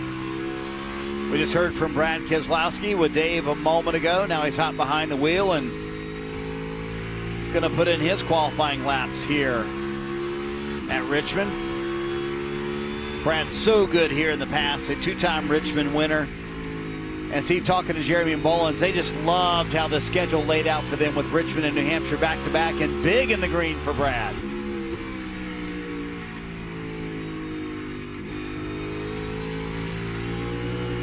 Really rolled 1 and 2 good. It looked like it was maybe a touch tighter in 3 and 4. It had to wait for the front end to work, but a really nice lap put down. Boy, and shut it down as soon as he crossed the line. P1 so far. 10th and a half better than Eric Jones, as TJ Majors gives Brad the news that he's fastest so far here at Richmond. And Eric Jones just went, oh gosh, I hope the switch thing gets flipped on the track. Yeah, really. So many times we see that where a car will go out, and then lay a lap time down, and then everybody goes fast. So the speed is there, you're saying, here at Richmond today. Carson Hocevar, boy, a frustrating Iowa for that team, fell to 8th in the points, came in 5th. It was a component, Steve, at the end of the day in the ECU. Team telling me, hey, it wasn't worth, we weren't that far off in lap time, wasn't worth the 10 minutes it was going to take for us to change that. We would have lost more by fixing the problem. Yeah, and mechanical, that's one part of this sport that's never going to change. The man in the machine not only has to do what you want, but it has to run at 100% to compete. Hocevar third quick. It's just not great. Just not great. That's okay. I think that's a fair assessment. But good enough for third fastest. Well, and unless you have another teammate that you know is waiting on your feedback, there's no reason to tell them a whole bunch over the radio. Come in and talk face to face. Sure. Danielle, what's happening? Well, William Byron is closely studying our monitor here. He goes out late. You're the 6th last to go. Typically, a late draw is what you want. Do you have the car for the pole? I mean, I hope so. Yeah, I think we've got a good draw, and I think it's just about trying to nail the entries and exits. You've got to be able to get in with enough pace and get it stopped and pointed the other way. So, yeah, hopefully we do all that good. And it looks like one lap. It looks like the second lap is a big fall off. So just try to do a good job on the lap. William Byron, best finish of 3rd here at Richmond, guys. Keep your eye on that 24 going out here in just a little bit. Oh, I love that answer because it's truthful. And you just gotta, he's basically like, I would love to make it more complicated, but you really have to be good on entry, get it stopped, get it turned, and be good on exit. We kind of laughed and we're like, yes, at both ends of the racetrack. Just the entries and exits. That's it. I mean, that sounds so simple, Steve and Jeff. Why can't you make it happen? It's simple to do slow. I could do it slow. If nobody cared who went the fastest, it would be a really easy sport. Steve, you always say it's not a ride contest, right? That's right. It's a speed contest. Todd Gilliland out for his qualifying turn here at Richmond. Yeah, talked to Todd some this morning. Such a good start last week, and then they lost track position and kind of all unraveled. And I don't know if he was telling me or telling himself that he was going to be more calm behind the wheel this week. Maybe both. Yeah. Singing a little psychology session. He's got 3 top 10s in his last 5 short track races, so certainly knows how to get it done at the short track. 7th quickest for the front row driver. Tell you, it's nice for that team, Jeff, to have all three of the young drivers now locked up. Gilliland got done a few weeks ago with the contract extension. As we talked about earlier today, Noah Gregson getting his announced today. Yeah, it's settling for the entire staff, right? It's you know what the plan is for next year. You know what direction you're heading, and you know all the team members, they want to know what's going on too. So that just lets everybody focus on what they're doing now, and they're just going to keep building on it. You see Noah going out here in just a moment. Riley Herbst now on track for his laps in the green and 1 and 2. A lot of entry speed into 1.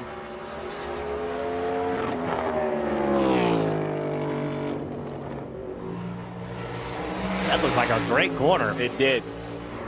Gain in the right direction. Not going to be enough, though, but second for Riley Herbst. You can always tell how slippery a racetrack is because at most high-speed, high-grip racetracks, when the tracker starts to change direction, it just continues all the way down the straightaway, one way or another. It's so slippery here on the straightaways that you can gain and lose in some really odd parts because I think they could spin the rear tires basically to the start-finish line if they wanted to. John Hunter Nemechek headed out for his lap. Finished 19th at Iowa. Kind of came into that weekend, Jeff, saying, hey, we're going to try some different stuff at the short tracks. I think everyone at Legacy kind of felt like they needed to find something. Unfortunately for his teammate Eric Jones, who's had a great qualifying lap here. Obviously, the race didn't last very long, but at points in the race, his 42 was pretty good at Iowa last weekend. Yeah, they were. One thing I've noticed about this team, and a good speed right here, Legacy, when one car runs well, the other one does too. It seems like they are lock and step in regard to setups and that type of stuff. You know, second and fourth. It just seems to me like the team must be communicating well. They have a plan. They're working together. Sometimes that's bad because when you have a bad day, you're both bad. But I think for where they are, Steve, and trying to build and go from where they were at the end of last year to where they want to be at the end of this year, I just believe that a coordinated effort is probably what's best. Yeah, you just cover more ground, good or bad. Right? When two teams, when you have an issue like the 43 has last week, the 42 gets to run the laps, you still learn something. That's really That's a great point, big Steve, advantage. And that's the advantage when you spin it forward. Well, we've talked a lot about Noah Gregson, new contract in hand. He'll be in this 4-car in 2027. Yeah, a win here in the O'Reilly Series. That right there was just a little ambitious on corner entry speed. Just carrying a little bit too much speed to get the car to do what it needed to in the middle of the corner. Trying hard, trying to make something happen. Yeah, just 16th quick for Noah. He is going to take a shot at lap 2 here. I think he feels like he just didn't hit 1 and 2, and maybe even though the tires are worse, maybe he could find a way to make a better lap time, but it's just going to be so hard to do that. 22-2 was what Ryan Preece ran a year ago to be the #1 qualifier, so we're at a 22.49 right here, so 10 or 2.5 tenths off. See Bubba Wallace heading down to his number 23 machine.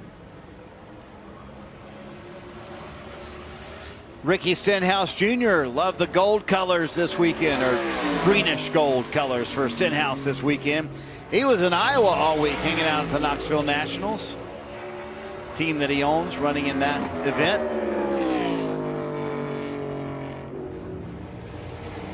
Solid 3 and 4 car. Whoa, oh, man. Hang on to it, Ricky. 10th on that first lap. Stenhouse says that's enough for me. Thank you very much. Here was that save, Jeff. Just in the gas. No wall contact, though. Brad K. fastest.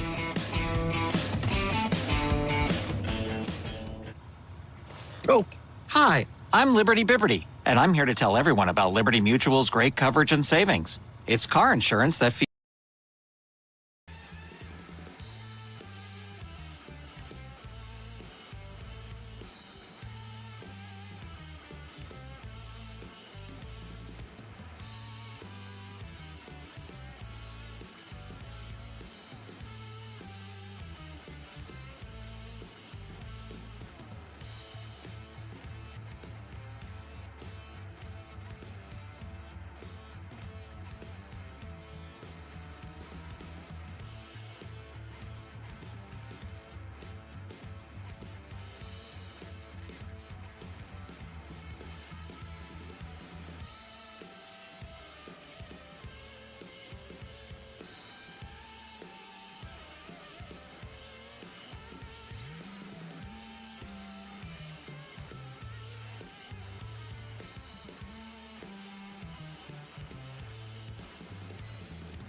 session here at Richmond. 18 cars have been on the track. Brad Keselowski the fastest, but the man who was fastest in practice earlier today, Daniel Suarez, gonna make a run at the pole here. Early entry into 3 on the warm-up lap. We try to be in the gas super early to carry speed down this front straightaway.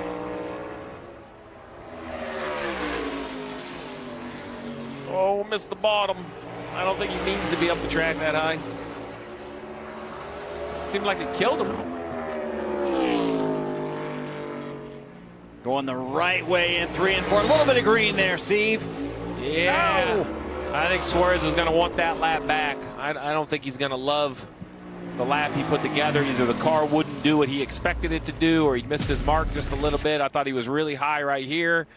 Got up off the bottom, and that's where the rear grip comes away. You got to get the power down, and you're putting too much wheel in it. And look at that dog tracking, Jeff. I mean, look at that off the corner exit. I just think it's so difficult. You know, Brad made the point, you know, the last time he was in that race car, you know, he just had to go pick up almost 3 seconds. And, you know, that's a lot of time. And I just think it's a tendency to overdrive the race car in qualifying. The man who sat on the pole here last year, Ryan Preece, out for his qualifying session. Just 29th fastest in practice, though. But green there in 1 and 2. really nice corner. Real control, Jeff. Exactly. Very clean. Car wasn't moving around. Almost like he underdrove it, but clearly he did, making great speed. Yeah, putting money in the bank here. Ryan Preece going the right direction. And to the top, clearly RFK's brought a little bit of speed here to Richmond this weekend. Ryan Preece has found a great home at RFK, right? He's been over there and now in his second year at just continuing to show up. It seems like if the car can go faster, he goes faster. Just a racer. Yeah, I mean, that's exactly. his, you know, like racing and family. That's what he cares about. Spent a lot of time talking to Ryan. He's just a hardcore racer, loves it, likes to be involved in it. Doesn't just want to show up and be a race car driver. Wants to really be part of the process. Well, and to that point, as you see Zane Smith going out for his qualifying lap, guess what he's doing this week, Jeff? He's going up to New Hampshire early, working with his dad on his modified all week long. So you said racing and family, and that's Ryan Preece. I spent a week at the World Series of Asphalt pitted next to Ryan. I was racing with Harrison. He was racing his modified. We had so much fun talking setups and springs and shocks and components. It was a great time.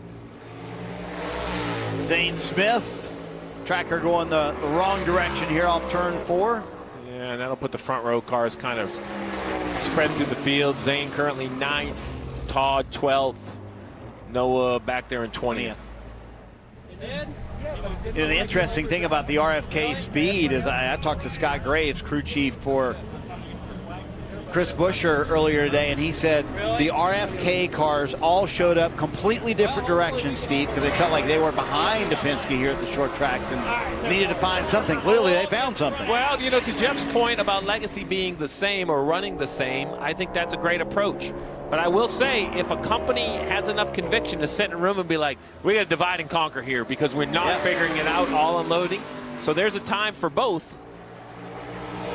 88 a little high up. It looked like he got off the yellow line a little bit earlier than he wanted. Decent lap, though, so far. I've been waiting for this track to just flip. It always seems to. Connor Zilich comes to the line, third quickest for Zilich. I tell you what, just continued improvement. Yes. You know the best thing about that lap? Nothing bad happened. Yeah. Solid, clean lap. You know, look, I say it jokingly, but the truth is when you start having bad things happen, you start looking for it. Right. You start expecting it to happen. And if you can have a week like he had last week, just a normal week, nothing bad happened, ran well all day, had a good finish, then come here, have a good weekend, then you start to build some momentum and some positive thinking. And third of 22, I think they'll certainly take that. Here's the man going for his third straight Richmond win, Austin Dillon. Kind of seemed like he didn't love his car in race trim, but I don't think that's what he's after, Steve. He knows what the feel he wants in race trim. It was interesting because it was kind of yes and no, right? There was a couple things he liked more perhaps that he didn't. This lap right here is going to make the task a little bit more difficult. 5th quick.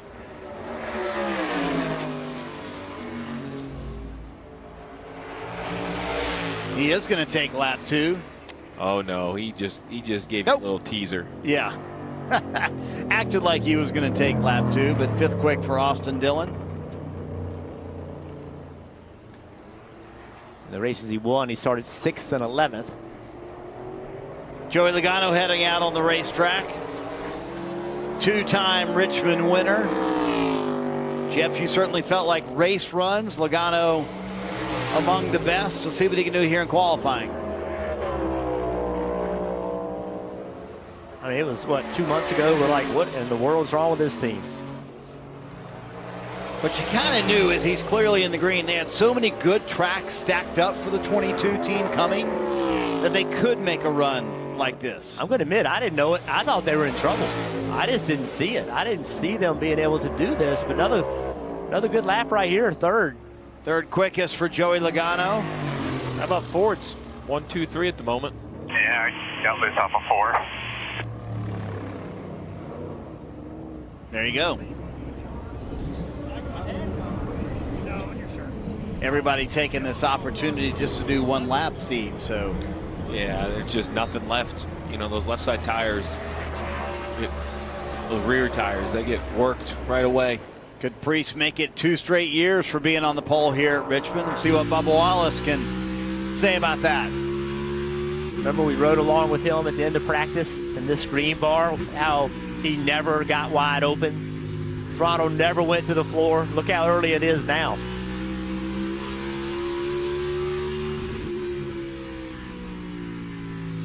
He's got a chance right here if he can get back to the gas. No, just a little too slow back to the gas, I think. Going the right direction, but not going to be enough. 2nd for Bubba Wallace. That's what? Great car. Great job. That's what I'm talking about. There we go. He likes his lap. 2 100 slower. Really, really nice. Thank you. A very content Bubba Wallace with his race car.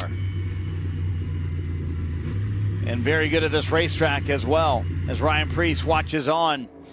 See what Chase Elliott can do here at Richmond. As Danielle pointed out, been a very hit or miss racetrack for this 9 team. Has Richmond, Steve. Yeah, well, you see it, a 10th off already. Kind of had to overslow it to get the car to turn the middle. Can't make it back up on entry. We'll see what he does down here. Just touches the chip. Same thing, though. The car doesn't look out of the racetrack, but that tells me he has to just overslow it down to the grip level of the car. Not a bad lap, just not a flashy lap.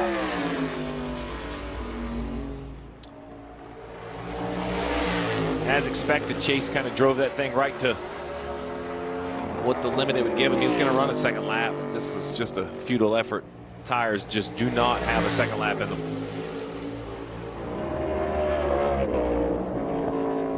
So it'll be 7th for Chase Elliott. William Byron still to come for Hendrick Motorsports. Bubba gets out. Tells Priest nice lap. I think Bubba's pretty happy with his though too. And Bubba liking his car tells me that lap for Priest is pretty good. I was trying to get an idea of where the track was. Yeah. Tell you what, I talked to AJ Allmendinger, Jeff, before Iowa, and he said we're going to be terrible the next 2 weeks. He goes out to Iowa, has a fantastic run and a nice qualifying effort here as well. Yeah, decent lap going right here. See the shade has come over the racetrack in turns 3 and 4. 8th for the Dinger. Coming off that Iowa run where he finished 8th as well. Ryan Preece fastest so far in qualifying here from Richmond.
Richmond.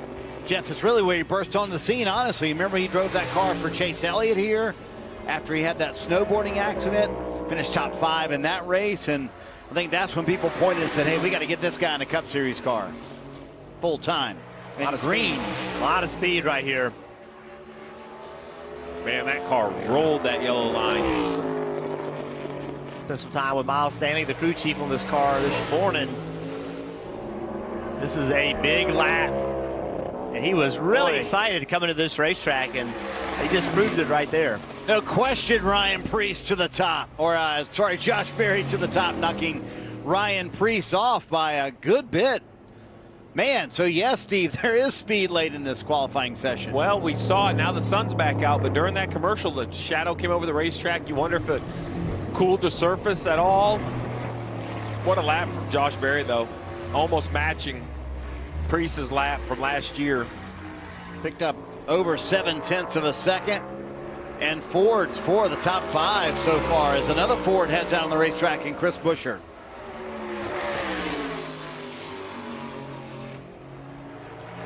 Former winner here at Richmond, Scott Graves, told me, man, ever since we kind of gone to the small diffuser and this tire, we just haven't been able to figure out Richmond since we made those changes to the car, and does not have the speed of his teammates. Buescher 12th as Josh Berry climbs out. Buescher will slow things down off turn number 2 and just stand on. So far quickest. That's such a great feeling. You lay a lap time down, 1.5 tenth of a second faster than your competition. that's a lot of lap time, and it's just such a gratifying feeling. Is that one of those times where you say, hey, if you can beat that, have at it? Exactly. I didn't sit on many poles, but one of them, when I got done my lap, I got out and I said, they will not beat that. That's good. I like that. But all the other ones, I was shocked. I was wondering who actually drove the car.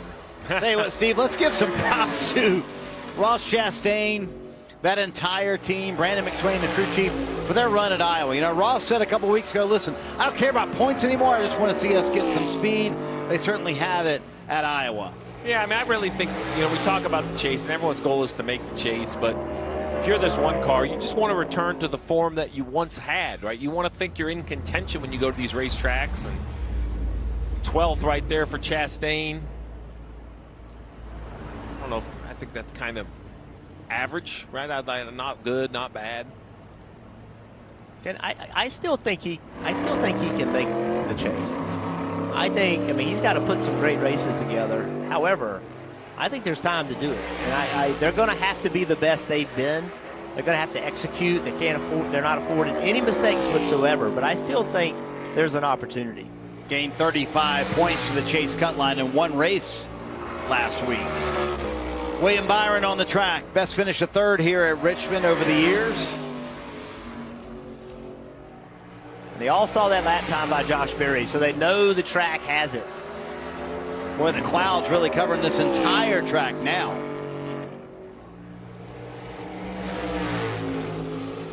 Good lap.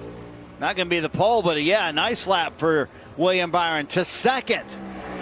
William did a great job of maximizing corner entry, but not going over the limit. He was able to really keep the car under control in the line he wanted. Good job, man. Rudy Fugle to his driver. While a pole would be great, you know, when you're trying to build some momentum, just start in the top 5, 6. You'll get an opening on pit road, which will make your night a little bit easier. You can roll off C in the front, work on your car.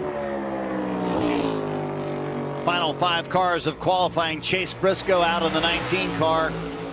You know, Steve, it's very interesting with this race team. Like, if you would have looked at the 19 team in the Martin Truex Jr. iteration, Richmond and New Hampshire, 2 of their best racetracks. And it's not been the case for Briscoe, but he has a nice lap going here. Little free right there, late off turn 2, cost him some speed. See if he can get that thing pointed so he can keep the power down. Nope. Oh, yeah. Loose again. Loose. Can he hang on to it? Yes, he can.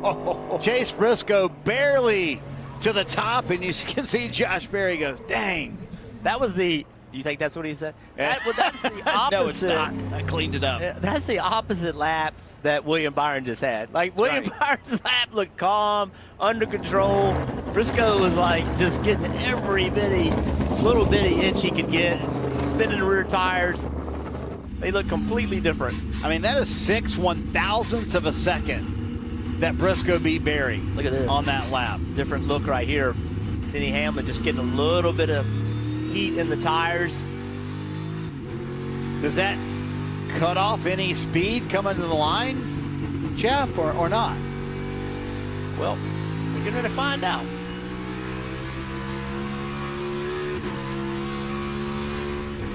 A little bit of pace off heading into turn 1.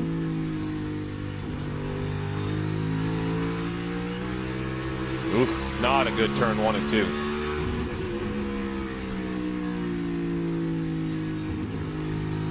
A lot of work ahead for Denny Hamlin from the starting position right here. It's going to put him maybe just outside the top 10. Yeah, 11th.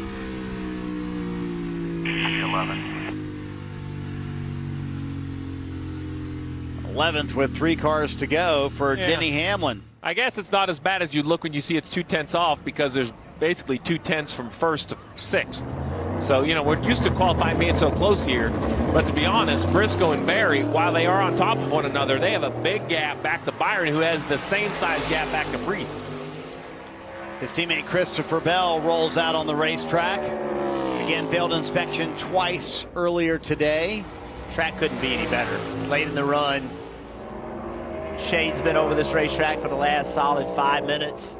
Track temps coming down.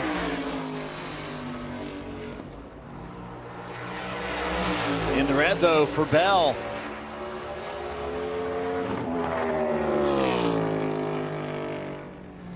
See if he can gain on it here in 3 and 4. Answer is no. 6th quickest for Christopher Bell. But much like Byron, you know, even Denny, I thought he was going to be further back. 12th is going to work for Hamlin. 6th for Bell. Yeah, and qualifying's been a problem for that 20 car. They just haven't qualified well, but if that's a bad qualifying effort, you can deal with that. Final 2 cars of the day. Ryan Blaney out for his qualifying lap. So impressive when it comes to long run speed. Let's see what he can do here in 1 lap of qualifying as Chase Briscoe watches on.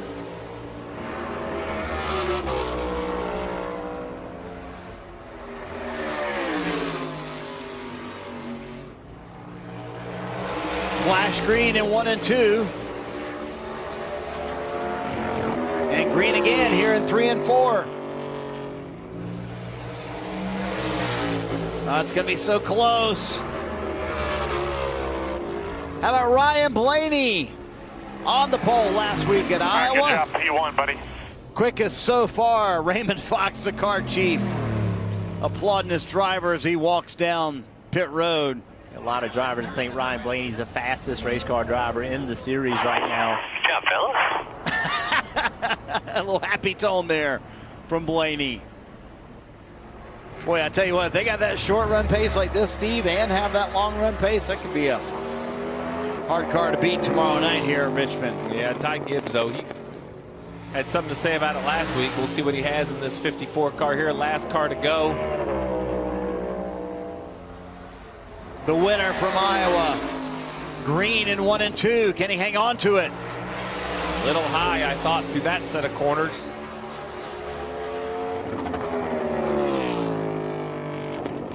Flashing back the right direction here in 3 and 4. Gonna be close, but not enough for Ty Gibbs. He's 4th.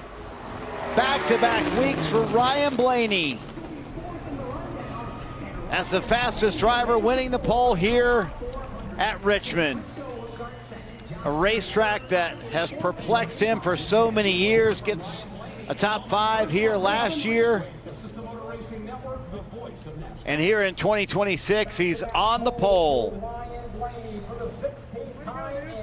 4th pole this year. All of a sudden, Blaney's a qualifying machine the last couple of weeks. Danielle? Ryan Blaney climbing out of the car now. Chase Briscoe came over and offered congratulations. He'll be starting on the outside pole. But Chase told me, Marty, he goes, I don't think my lap's going to stick. Then Blaney goes out and puts it P1 on the board. You caught a cloud and had a great lap, Ryan. What was the key? I appreciate the cloud. I really do. I got the benefit. I think I only, a handful of us got the benefit of the cloud. But no, I mean, really good day. I thought our car was pretty decent in practice, and it's nice to put a good lap together. Qualifying's always super tough here. You after running 50 or 60 laps in practice, you're going to go out and run about 3 seconds faster than what your last lap just was. So you just hope you hit it right. And the 12 car was great. Appreciate Body Armor Flash IV for being with us. Ford Racing, Menards. Yeah, I'm excited for tomorrow. It's going to be a fun night on the lights. Hopefully we got something for them. Long green flag runs, typically a Richmond race. Regular season is winding down, Ryan. How important is it to have that track positioned for tomorrow night and try to get back to victory lane? It definitely helps, that's for sure. It really helps, to start up towards the front and, just kind of establish yourself early and try to set the pace. Good pit stall as well. So, yeah, the 12 group did a great job today, and hopefully we can execute just as well tomorrow and see what we can do. He was third here at Richmond last year. He's third in points. Threes are wild for Ryan Blaney. I would also say, Danielle, fours are pretty good as well. Fourth pole of the season ties the most with Denny Hamlin. And there you see the first 5 rows, Jeff. Yeah, I see Brian Priest with a good lap. Expect to see him run well. Ty Gibbs is good, really good in race pace. Joey Logano, row 5. I think he's got a great chance to win this race. Yeah, I think those first 5 roads will all have a chance to have an opening either in or out to help them on pit road. This next group, not quite that fortunate on pit road, but still a good starting position inside the top 20 to get the race under the lights started. You kind of want to set up front, like Blaney said, to kind of set that pace early. Tell you what, some guys around the bubble starting pretty far back here. Austin Cindric among them. Carson Hocevar, who didn't do himself any favors at Iowa with that mechanical issue last week, starting back here as well. Kyle Larson. Yeah, Kyle Larson way back there. Tyler Reddick back in row 16. That's going to be an interesting watch tomorrow night. So there you go, qualifying in the books from Richmond with Ryan Blaney being the quickest. It was a fun afternoon of practice and qualifying here on True TV. We'll see you tomorrow night on USA. Pre-race coverage kicks off at 6:30 Eastern. Richmond, always one of the best races of the year. A little Saturday night short track racing action at one of NASCAR's OG racetracks, the Richmond Raceway. Congratulations to